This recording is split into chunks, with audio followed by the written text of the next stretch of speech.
హైదరాబాద్ తెలంగాణ భవన్లో బిఆర్ అంబేద్కర్ జయంతి వేడుకలను ఘనంగా నిర్వహించారు. ఈ కార్యక్రమానికి ముఖ్య అతిథిగా హాజరైన కేటీఆర్ అంబేద్కర్ చిత్రపటానికి పూలమాలలు వేసి నివాళులర్పించారు.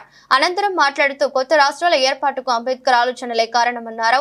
ప్రజాస్వామ్యంలో మందబలంతో అవతలి వారి గొంతు నొక్కేయడం ఉండకూడదని, అందరితో కొట్లాడి కొత్త రాష్ట్రాల ఏర్పాటుకు ఉన్న రాష్ట్రం అనుమతి ఉండాల్సిన అవసరం లేదని పేర్కొంటూ రాజ్యాంగంలో ఆర్టికల్ 3ని పొందుపరిచారన్నారు. మనం ఇప్పుడు తెలంగాణలో మాట్లాడుతున్నామంటే దానికి కారకుడు ఒకే ఒక్కరు డాక్టర్ బాబాసాహెబ్ అంబేద్కర్ అని చెప్పారు.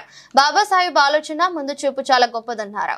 ఇప్పుడే నాకు డాక్టర్ ఆర్ఎస్ ప్రవీణ్ కుమార్ గారు చెప్తున్నారు, అన్న ఒకనాడు అంబేద్కర్ గారు అమెరికా పోవాలంటే, కొలంబియా యూనివర్సిటీ పోవాలంటే బరోడా మహారాజ్ పిలిచి, పిల్లగాడు చాలా తెలివైనడున్నాడు, అద్భుతాలు చేస్తాడు ఈ పిల్లగాడు అని చెప్పి ఆయన ఆశీర్వదించి బాబాసాహెబ్ నానాడు కొలంబియా పంపిండన్న. కానీ ఆయన బరోడా మహారాజు ఒక్క అంబేద్కర్ గారికి ఆయన దీవెన ఇచ్చిండు.